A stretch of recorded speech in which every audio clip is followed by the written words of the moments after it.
Our next speaker is an artist who really will make you rethink what you see. Please welcome Alexa Meade.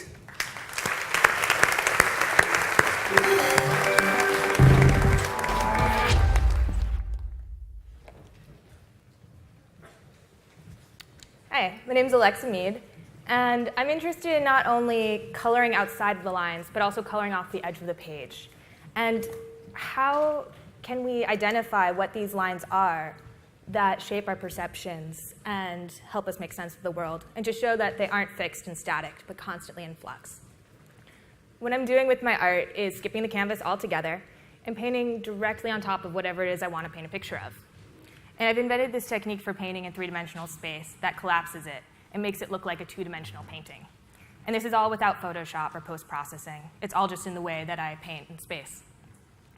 And you might be asking me, where did I learn to paint like this? Where did I go to art school? But actually, I'm a self-taught painter. Last time I painted was when I was in summer camp, and I'd studied politics. And you might also be wondering what the original inspiration for this project was. I didn't set out to turn people into paintings. And actually, the seed of the idea was something very different. I was interested in shadows, and how do I capture them and bring materiality to the absence of light. So I started painting the grass where the shadows were, and I thought there was something interesting here. And what if in addition to painting shadows, I also painted light? So I painted my friend Bernie in grayscale, and all of a sudden something happened, and I didn't quite understand what it was, but I decided that this was something worth exploring. And I was a little bummed that I hadn't studied painting. I was a little bit insecure about my artistic abilities, and so I decided I needed to practice and hone my craft. But I didn't want to paint on canvas. That's not what this project was originally about, and that's not where I wanted to take it. I wanted to teach myself how to paint through a different means. And so I found other subjects, like fried food, and I was interested in how can I turn this egg into a painting when specifically paint will not stick to cooking grease. And I tried this project several times, but I kept on poking through the egg yolk, and the yolk would just run into the acrylic, and it was an absolutely disgusting mess. But that mess was kind of what drew me to it and made me want to continue pushing it. So in addition to painting on food, I started painting on other non-traditional surfaces, like old men and old men on the tube. And so now it wasn't just art on the page, but art in real life and on the streets and in your face. It was this living, breathing thing that wasn't fixed into any place. And part of what makes this illusion so effective is that there's the lines that exist in real life. There's this line of the person, but then there's also the lines that I draw that redefine the shape. The outline on the edge of the man's arm continues into an outline that's a couple meters back on the wall. And by collapsing these outlines, I'm able to give the illusion that it's only one line and not multiple. But then when you see a reveal shot, you recognize that this does exist in three-dimensional space, and your perception is better able to make sense of what you're seeing. But I was also really interested in how do I make this space more continuous? This line on the man also exists several meters back, and what if I brought it closer together? So I came together with a collaborator, performance artist Sheila Band, and we wanted to find a way to merge these two objects into one continuous three-dimensional painting. And so we decided to do this. We needed a different background plane, something that was more fluid. And the fluid that we ultimately ended up choosing was milk. We got a warehouse, we filled it with a pool, filled it with milk, filled it with Sheila, and I began my paintings from there. And so now the background was immediately connected to the body, and that there wasn't one firm outline. It was constantly in flux. It was changing. And then when I would draw my lines physically on Sheila, something interesting would happen. It was no longer a line that was separating her from the background, but a line that would merge her into it. The paint on her body would bleed into the milk in a way that would define the space. But then the milk would also bleed onto her body in unpredictable ways and drip into it. And so not only was the subject something that was created to stand out from the background was something that was created to bleed into the subject as well. And so the unpredictable nature of the milk not only informed the outlines, but it also informed the contours of her body. I'd originally painted arms on Sheila, but once they got wet with the milk, the paint would no longer stick to it. It was too slippery. And so we had to adapt and choose a different shape. And so in the later images, we'd have to have her sit with her arms behind her back to hide them. And in this piece, we were really interested in how do we make a fixed form with a living background and have that constantly be in flux. And so to achieve this, we had the milk level somewhat low so it wouldn't spill onto her body. And we did all of the painting on her back. I'd have her lift up, and I'd put blue paint on the back of her hair, her shoulders, and have her lay down. And every time that she came down, it would send a little shock wave of ripples through the milk. I'd have her sit back up, put yellow paint on, and we'd repeat. And so there was this time-based painting that was happening on her back, and yet it becomes in the forefront of the work. And so there's this concentric tree ring pattern that shows the history that happened in this process.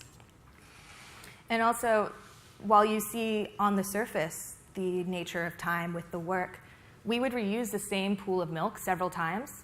And the moment that you just kind of stir it up a little bit, all of the paint would fall down to the bottom. So within one canvas, there's multiple paintings built into this same piece. And when we first started this out, we didn't know what we were doing, so we started with playtime. We blew bubbles in milk, we threw glitter in it. We wanted to figure out how to make polka dots, so we would fill up a vial with Kool-Aid and drop it in and let it kind of fizzle and do what it does. We'd mix in instant pudding to create different textures. And all of this was a lot of fun, but something we recognized was that this was really scary, because playtime could also be a waste of time and a waste of milk. And what if this didn't lead anywhere? And we had all these little points and dots, and it was up to us to make sense of them. And it was scary trying to make these connections, because we didn't know if they would connect to anything bigger, if they would lead anywhere. Because if you're creating a new path through the woods, and there aren't already benchmarks there to establish progress, how do you know that you're actually moving in the right direction? So it was up to us to create these lines between them. And we recognized that these lines between the points weren't linear, and they weren't necessarily fixed. And it wasn't here to here, but maybe there to there, and scattered all over the place. And in playtime, we actually tried to make physically straight lines, and we recognized that it was nearly impossible to make them stick. We tried squirting paint in a line, and if you've ever made chocolate milk, you know that you squirt it, and then it instantly sinks down to the bottom, and you don't see any of that history there. Well, you see it stirred up, but you don't see it in a straight line on the surface. So our solution for that was to take a piece of rope, cover it in paint, and rest it on the surface for a few moments. The paint would bleed out, but then it would form a thick bar. And so in order to make a thin line, we would then push the rope quickly down into the milk, and it would tighten it up. But after just a few moments, it would start to wobble away, and then it would dance away and form something like that red swirl that in no way resembles a straight line. And just as we had to draw lines between these different points, we also had to disconnect the dots and be willing to throw things out. When we first started this project, we were not quite sure where we were going with it, and then we came across something beautiful. And then we realized all of a sudden we kind of need to clean up this mess we made. And this was the biggest mess I've ever made in my entire life. It was absolutely disgusting. In case you're wondering, I'm standing ankle deep in rotten milk, and I have a dustpan that I'm using to scoop it and to kind of throw it down the street in an alleyway in downtown LA. And this thing that had once been so beautiful, this piece of artwork, was now the bane of my existence. It was absolutely disgusting, and it proved to be a big mess. And that while the painting had a lifespan of its own, so did the milk, and all of these objects involved were constantly in flux and not fixed. And so looking at the final artwork, it's so different than this disgusting alleyway in downtown LA, and that everything is constantly changing and has its own life cycle. And even though you can look at this and see that moment to moment how rapidly it changes, these two photos were taken within a split second of each other, and already the milk has bled into Sheila in one. And you can look at these images and know consciously what it is that you're seeing. That's a woman covered in paint, laying in a pool of milk. And yet, you would think otherwise, that it looks like a painting. And maybe it's because our perceptions of the world are aligned in a certain way that we would think that it's something that it is not. And even though we know these lines that we draw to color our perceptions can be faulty and imaginary, we still hold them close to us, and we make them real because we want them to be real. It's easier to follow a rope through the woods to guide the way than to snip it and find another circuit through on your own. And so sometimes I have to remind myself, too, that the lines that define me are also an illusion, that I have these perceptions about myself which maybe I need to have being open to change. I'd studied politics, and I had this idea that this was what I wanted to do with my life. I had all my points lined up so I could see straight down into my future. I knew where I wanted it to take me, and I was on that progression path. And then one day, I stumbled upon another dot, and I painted it black on one blade of grass. And then it just kind of evolved organically into something completely different. And I kept on trying to fight that urge to go off into a different direction, because I'd already had this nice path ahead of me. And I couldn't imagine myself at that time doing anything else. But just because I couldn't imagine that I would be doing this didn't mean that that reality didn't exist. It's just that I hadn't figured out a way to connect the dots to access that other reality. And now today, I can't imagine doing anything else. I mean, I love it. Even the part of being submerged in rotten milk, it's still part of the process and it's beautiful.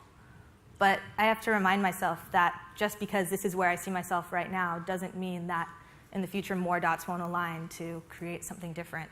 And I have to be open to my shape constantly changing. And we have to be open to our perceptions changing and these contours that inform the way that we view the world. And so I would challenge you to figure out what are these lines that you use to define yourself and to color the world around you. How can you break outside of them and color off the page? Thank you.